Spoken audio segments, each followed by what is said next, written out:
আন আয়েশা সিদ্দিকা রাদিয়াল্লাহু তাআলা আনহা, আম্মা জান আয়েশা সিদ্দিকা রাদিয়াল্লাহু তাআলা আনহার বর্ণনা, আল্লাহর নবী বলেন, ইয়াকজু জাইশুনিল কাবা, এমন একটা সময় আসবে একদল মানুষ কাবা শরীফ ধ্বংস করার জন্য রওনা করবে। আওয়াজ দিয়ে বলেন নাউজুবিল্লাহ। রাফি ভাই কোন ঘরের ব্যাপারে ওয়াজ করছে? কাবা শরীফ। একদল কাবা শরীফ ধ্বংস করার জন্য রওনা করবে।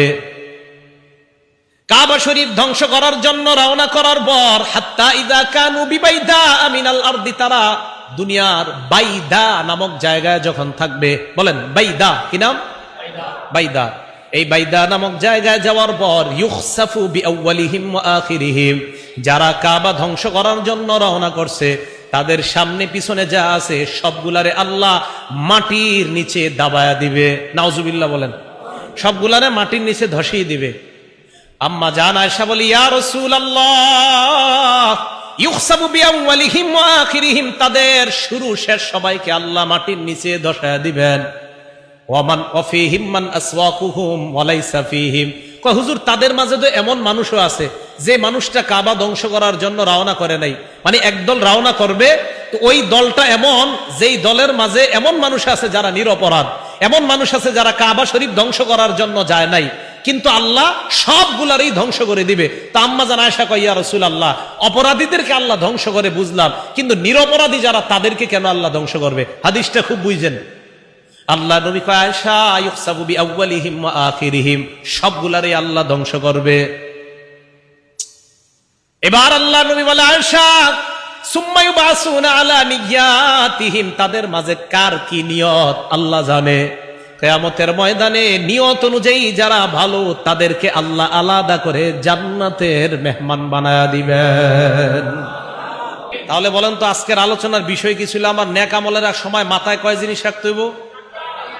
এটা বলা যায় 4 জিনিসের প্রথম নাম্বার নিয়ত। এবার 2 নাম্বার ইখলাসের সাথে আমল করা। বলেন কিসের সাথে আমল করা? ইখলাস মানে আল্লাহরে খুশি করার জন্য আমল করা। তারে খুশি করার জন্য।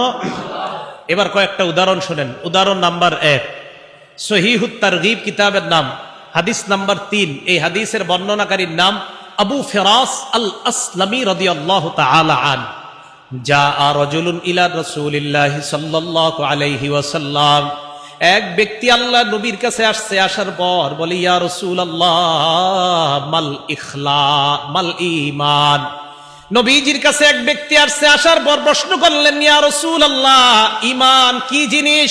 বলেন আমরা মিছিল দিয়ে ঈমান কি জিনিস বলেন। সবাই বলেন ঈমান কি জিনিস?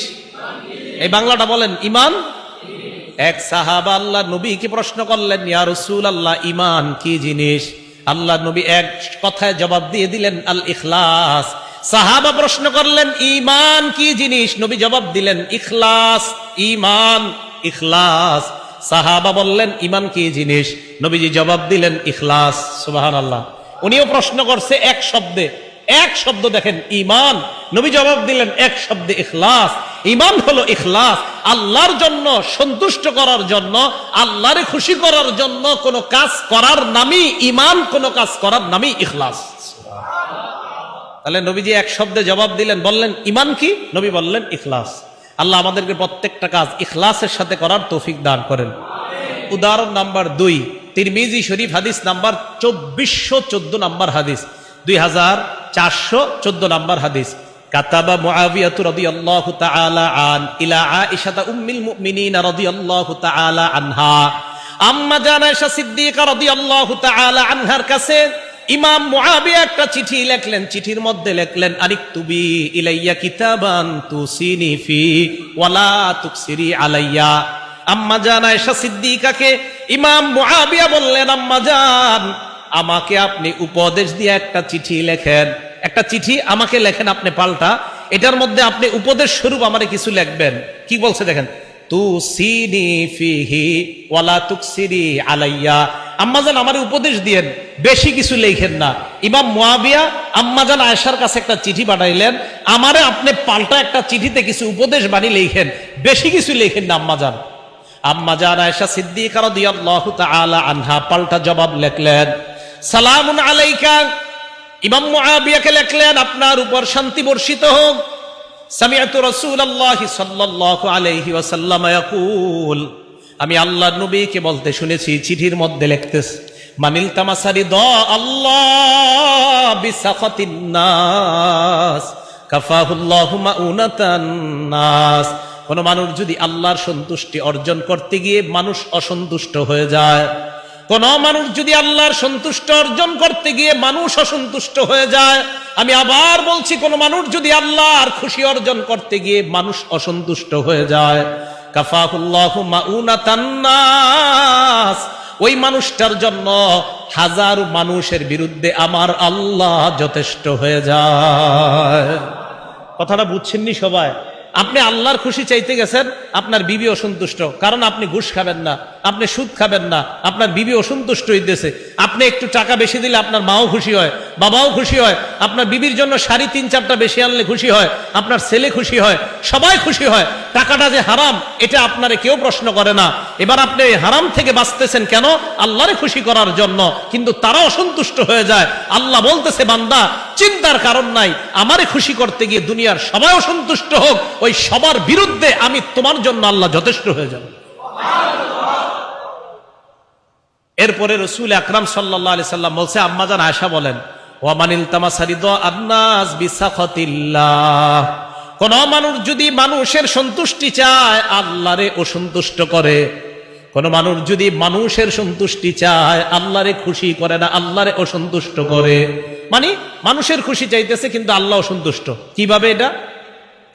আপনি একটা হারাম কাজ করবেন, এটা করলে আপনার বন্ধু খুশি হয়, আপনার বন্ধুর মেয়ের বিয়েতে আপনারা দাওয়াত দিচ্ছে, তো দাওয়াত দেওয়ার পর আপনি গিয়ে দেখতেছেন ওই জায়গায় 5টা সাউন্ড বক্স বাজতেছে, সাউন্ড বক্সের মধ্যে গান বাজতেছে। বলেন তো ওই গানের অনুষ্ঠানে বসলে অসন্তুষ্ট কে? আওয়াজ হয় নাই। গানের অনুষ্ঠানে বসলে অসন্তুষ্ট কে? আর চলে আসলে অসন্তুষ্ট বন্ধু। আপনি গানের অনুষ্ঠানে বসলে খুশি কে? বন্ধু। বলেন খুশি কে? খুশি না কে? আবার আপনি আপনার বন্ধুর মেয়ের গানের অনুষ্ঠানে গেলেন, এতে খুশি কে? বন্ধু। আর এতে অসন্তুষ্ট কে? আল্লাহ নবী বলেন, কোন মানুষ যদি মানুষের সন্তুষ্টি চায় আল্লাহকে অসন্তুষ্ট করে, ওয়াক্কালাহুল্লাহু ইলান নাস, আল্লাহর নবী কয় ওই মানুষটাকে আল্লাহ মানুষের উপর চাপায়া দেয়। আল্লাহ কয়, নে তুই মানুষের খুশি চাস, যা মানুষের কাছে তোরে ছেড়ে দিলাম, আমি আল্লাহ তোমার কোনো দায়িত্বে নাই। কি বলছ? তুমি মানুষের খুশি চাও, যাও মানুষের কাছে যাও। ভাই কথাটা মনে থাকবে তো সবার? তাহলে মিলান, মানুষ আল্লাহ, আমরা কারে খুশি করব? মানুষ যদি অসন্তুষ্ট হোক। মানুষকে খুশি করতে গিয়ে যদি আল্লাহ অসন্তুষ্ট হয়, এই কাজ করব আমরা? আল্লাহরে খুশি করতে গিয়ে মানুষ যদি অসন্তুষ্ট হয়, আল্লাহরে খুশি করতে গিয়ে মানুষ অসন্তুষ্ট হয়, হোক, খুশি করা দরকার কাকে? যদি হাদিসটা আপনারা বুঝে থাকেন তো পরের আলোচনা যাই। বুঝছেন তো সবাই? আল্লাহ আমাদেরকে আমল করার তৌফিক দান করেন। এই হাদিসটা কেউ বুঝে না থাকলে বলেন, বুঝছেন না সবাই? আচ্ছা, উদাহরণ নাম্বার 3, তিরমিজি শরীফের 2658 নাম্বার হাদিস, 2658।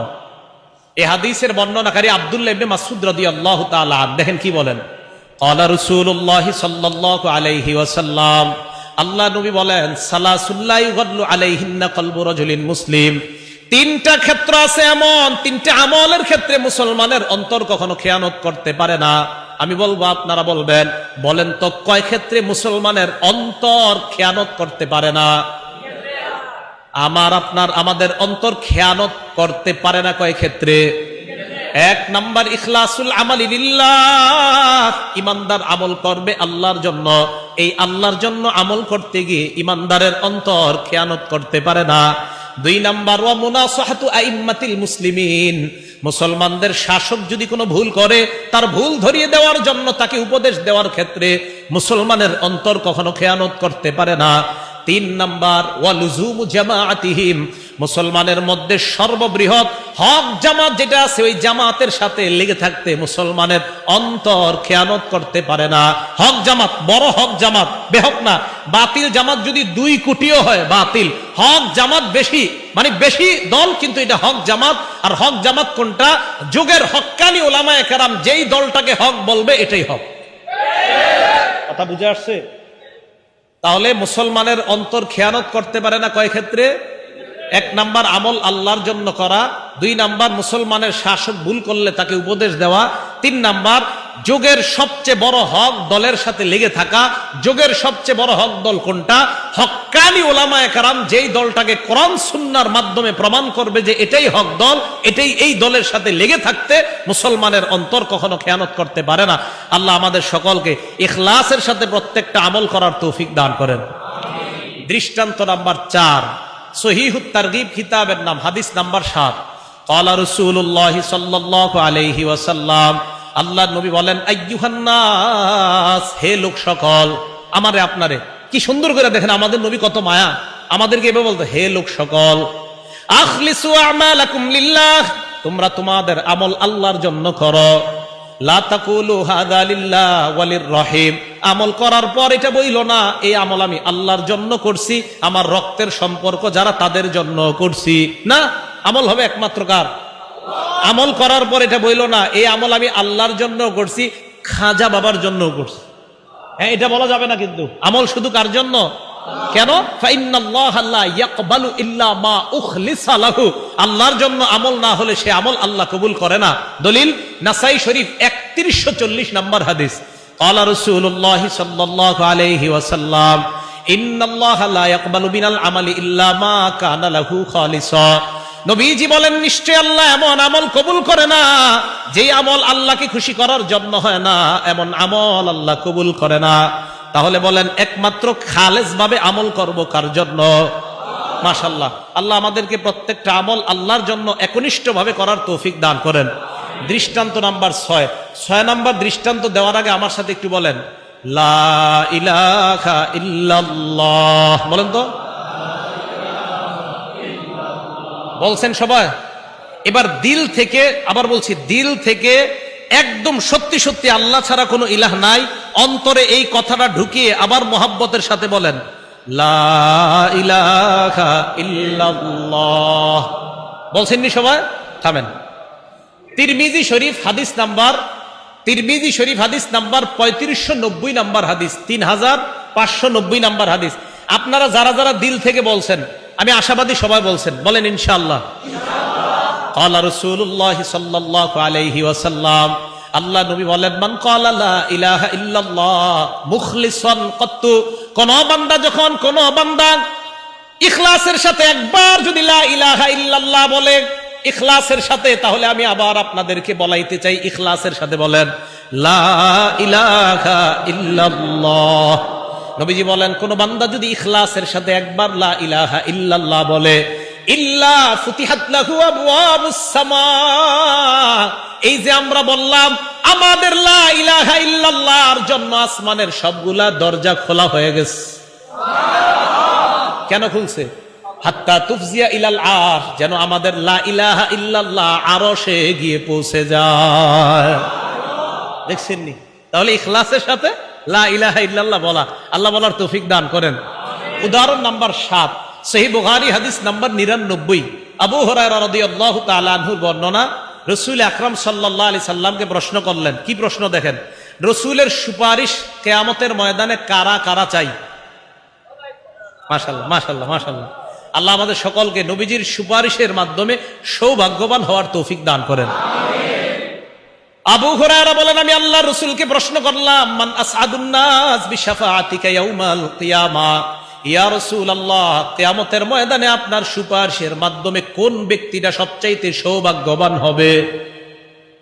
নবীজি জবাব দিলেন, আবু হুরায়রা, লাকাদ যানানতু ইয়া আবা হুরায়রা আল্লাহ ইয়াসআলানি আন হাদাল হাদিস আহাদুন আউয়ালু মিনকা।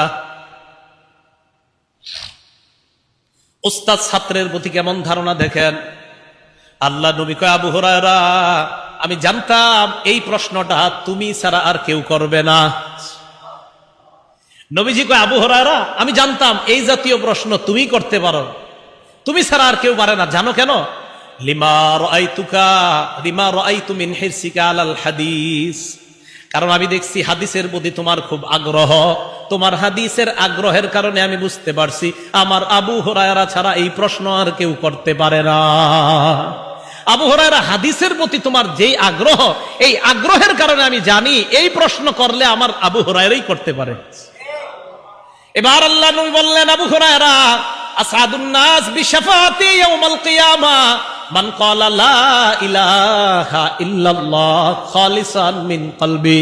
যেই ব্যক্তি ইখলাসের সাথে লা ইলাহা ইল্লাল্লাহ বলবে, ওই ব্যক্তি কিয়ামতের ময়দানে আমার সুপারিশের মাধ্যমে সবচাইতে সৌভাগ্যবান ব্যক্তি হয়ে যাবে। এই হাদিস থেকে একটা কথা আপনাদেরকে বলি, মাদ্রাসার তালেবে ইলম আছেন না অনেকেই জায়গায়, মাদ্রাসার ছাত্র আসেননি? হ্যাঁ, মাশাআল্লাহ। আপনারা অন্য ধরনের ছাত্র যারা আছেন, ওলামায়ে কেরাম আছেন, মাশাআল্লাহ, আপনাদের জন্য আমি ওয়াজ করতেছি না। ওয়াজ ওলামায়ে কেরাম ছাড়া অন্য যারা, তাদের জন্য। ওলামায়ে কেরাম ভুল ধরার জন্য বসবেন, ওয়াজটা ঠিক আছে কিনা এটা বলবে আলেমরা, অন্যরা ওয়াজ শুনবেন। আবু হুরায়রা রাদিয়াল্লাহু তাআলা আনহুকে রাসূল কেন বললেন যে আমি জানি তুমি ছাড়া এই প্রশ্ন কেউ করবে না আবু হুরায়রা, কারণ হাদিসের প্রতি তোমার খুব আগ্রহ।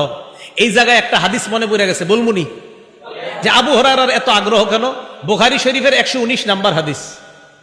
আবু হুরায়রা রাদিয়াল্লাহু তাআলা আনহু একদিন মসজিদে বসা, নবীজিরে বললেন, ইয়া রাসূলুল্লাহ সামিআতু মিনকা হাদিসান কাসীরা আসমাউ মিনকা হাদিসান কাসীরা আনসা। হুজুর, আমি আপনার কাছ থেকে অনেক হাদিস শুনি, কিন্তু হাদিসগুলো আমি মুখস্থ রাখতে পারি না। আবু হুরায়রা রাদিয়াল্লাহু তাআলা রাসূলকে বললেন, হুজুর, আমি আপনার কাছ থেকে অনেক হাদিস শুনি, কিন্তু হাদিসগুলো মুখস্থ রাখতে পারি না। আবু হুরায়রাকে আল্লাহ নবী বললেন, আবু হুরায়রা উবসুত রিদাআক, তুমি তোমার চাদরটা বিছাও। চাদর বিছাইলেন। চাদর বিছানোর পর আবু হুরায়রা বলেন, ফাবাসাততুহু, আমি আমার চাদর বিছাইলাম। সবাই তাকান এইদিকে। চাদর বিছানোর পর আমি তাকায়া দেখলাম গরাফা বিয়াদাইহি, আল্লাহর নবী দুই হাত দিয়ে এইভাবে ভরে কি যেন চাদরের ভিতর দিছে, হাতে কিন্তু কিছু নাই, এরকম করছে। আহারের স্বপ্নে যদি একটু দেয়া দিত।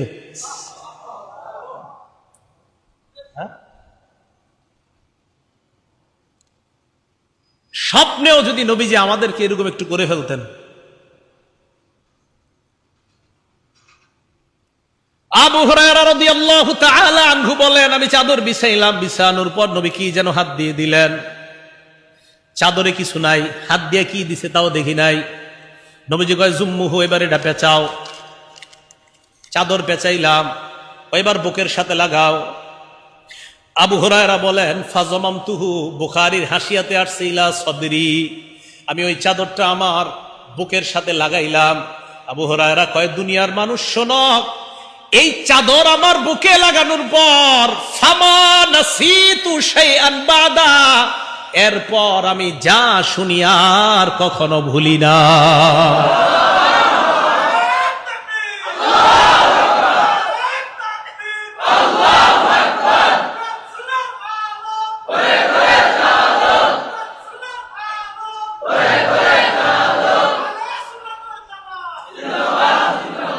হ্যালো ভাই, দেখছেন কোরআন সুন্নাহর প্রতি আমাদের আগ্রহ থাকা দরকার না অনেক?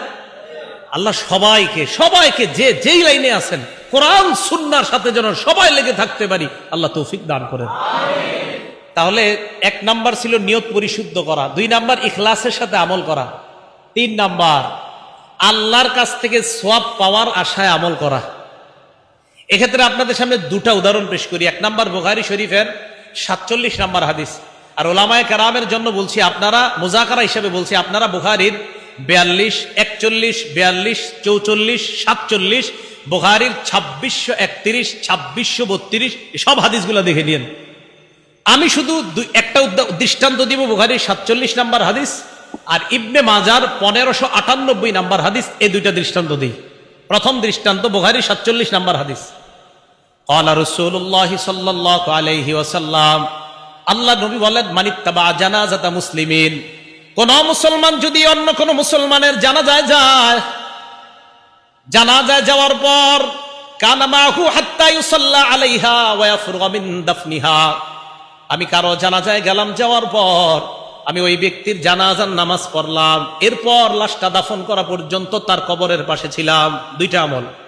এই এলাকার কেউ মারা গেছে, যাওয়ার পর আমরা গেলাম, যাওয়ার পর 1 নাম্বার নামাজ পড়লাম, 2 নাম্বার দাফন কাজের অংশগ্রহণ করলাম, লাশ দাফন করা পর্যন্ত কবরের পাশে ছিলাম। আল্লাহ নবী বলেন, ফাইন্নাহু ইয়ারজিউ বিকিরাতাইন কুল্লু কিরাতিন মিসলু জাবালি উহুদ। আল্লাহ নবী বলেন, ওই বান্দা 2টা উহুদ পাহাড়ের সমপরিমাণ সওয়াব নিয়ে বাসায় প্রত্যাবর্তন করে। আমি আপনি কারো জানাজায় গেলাম, নামাজ পড়বো, দাফন কাজে অংশগ্রহণ করব, 2 উহুদ পাহাড় সমপরিমাণ সওয়াব নিয়ে বাসায় আসবো। কেন জানেন? নবীজি বলছে ঈমানাও ওয়া ইহতিসাবা। আমরা যাওয়ার সময় 2টা শর্ত থাকতে হবে কারো জানাজায়। কয় শর্ত? 1 নাম্বার আমি মুমিন হতে হবে, 2 নাম্বার সওয়াবের আশা। কারো জানাজায় যাওয়ার সময় 2 নিয়ত থাকতে হবে, 1 ইমানদার, 2 নাম্বার সওয়াবের আশা।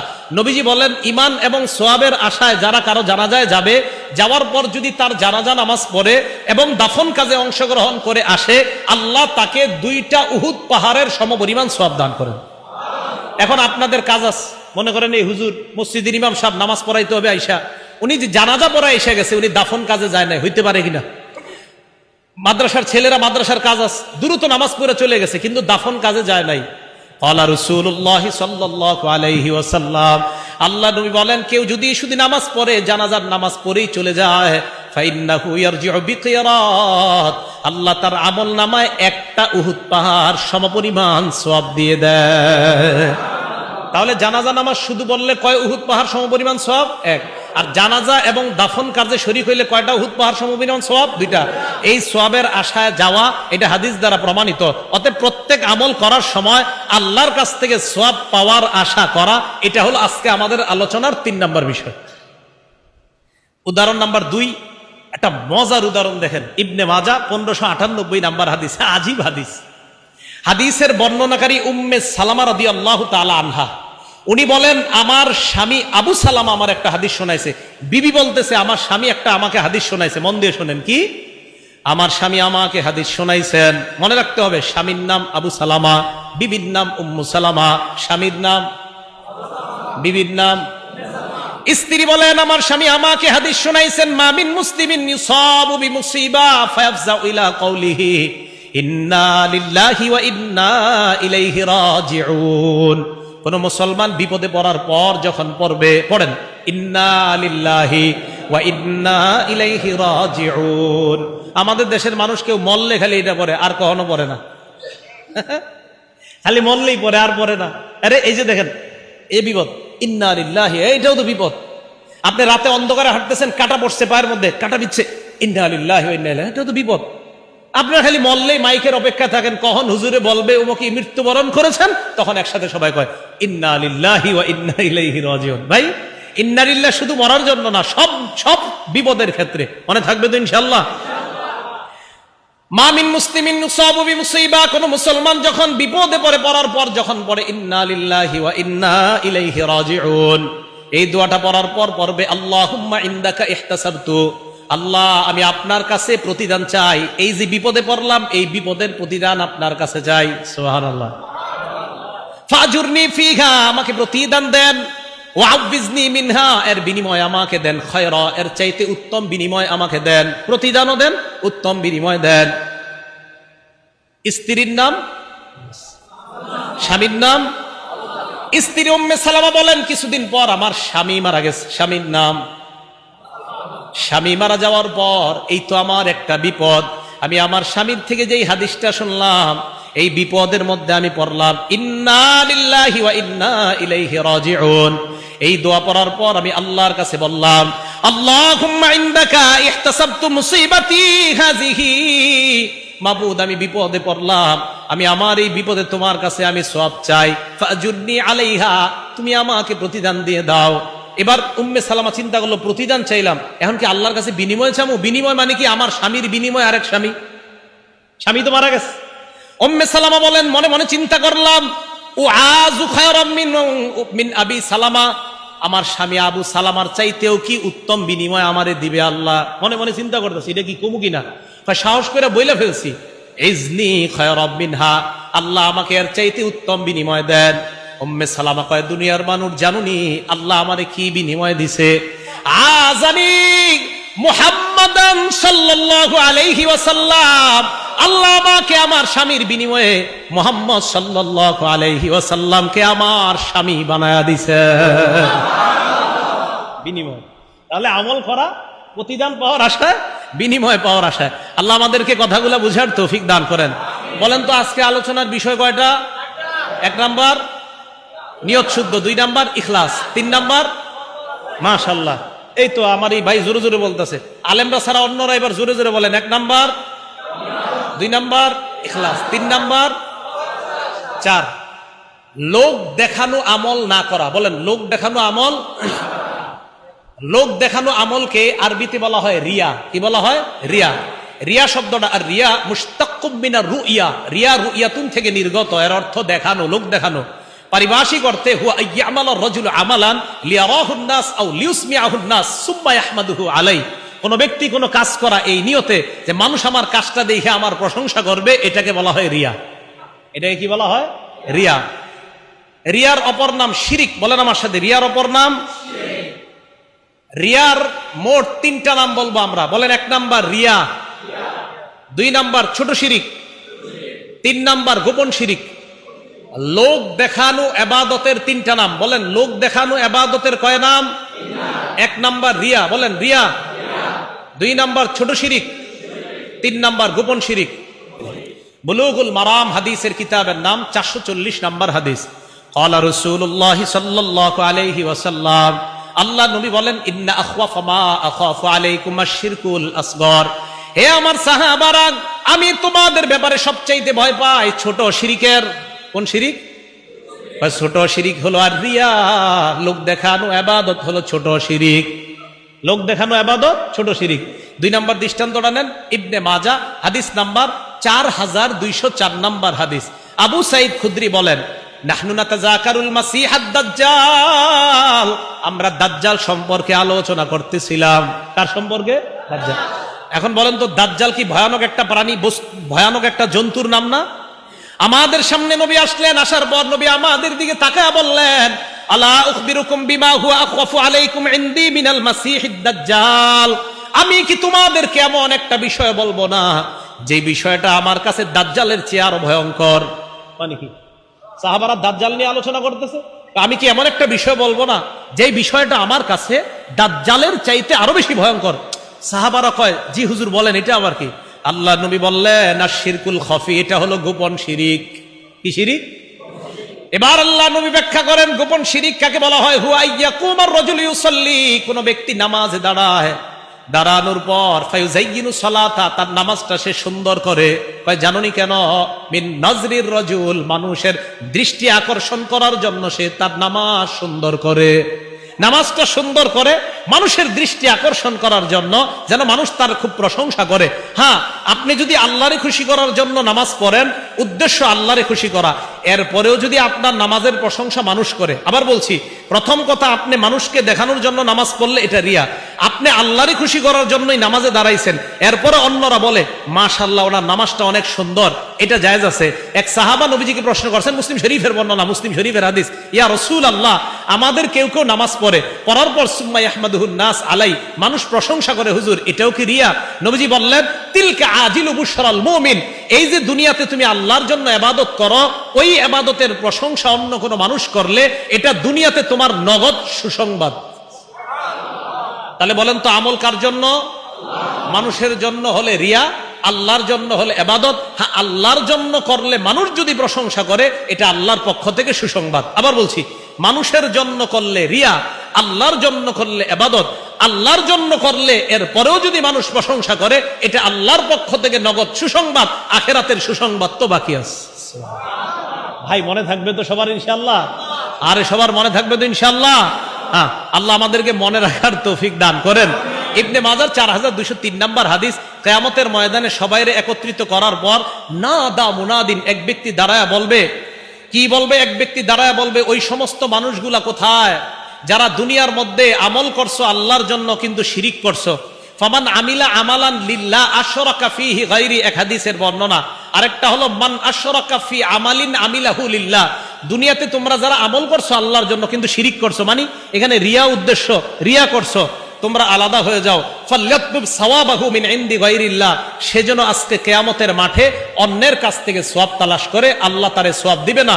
ফাইন্নাল্লাহ আগনা শুরাকা ইয়ানি শিরকি, কারণ আল্লাহর জন্য ইবাদতে কেউ শিরিক করলে ওই সমস্ত অংশীদারদের থেকে আল্লাহ পুত পবিত্র। আল্লাহ আমাদের সকলকে রিয়া মুক্ত, লৌকিকতা মুক্ত ইবাদত করার তৌফিক দান করেন। আল্লাহরে দেখতে চাই কারা কারা? মাশাআল্লাহ, হাত নামাই। তাহলে সূরা কাহফের 110 নম্বর আয়াত আল্লাহ বলেন, যারা আল্লাহরে দেখতে চায় তারা যেন নেক আমল করে। নেক আমল করার জন্য 4 কথা মাথায় রাখবো। 1 নাম্বার নিয়ত পরিশুদ্ধ হওয়া, 2 নাম্বার ইখলাসের সাথে আমল করা, 3 নাম্বার প্রতিদান আল্লাহর কাছ থেকে পাওয়ার আশায় আমল করা, 4 নাম্বার ওয়ালা ইউশরিক বিইবাদাতি রাব্বিহি, পরের অংশ যেন ইবাদতে শিরিক না করা হয়। এই শিরিক দ্বারা এখানে উদ্দেশ্য রিয়া না করা। আল্লাহ এই 4টা বিষয় মাথায় রেখে মসজিদ বানাইলাম, ইবাদতগুলো যেন আমরা সুন্দর করে করতে পারি। আল্লাহ তৌফিক দান করেন। আমিন। ওয়া আখিরু দাওয়ানা আনিল হামদুলিল্লাহি রাব্বিল আলামিন।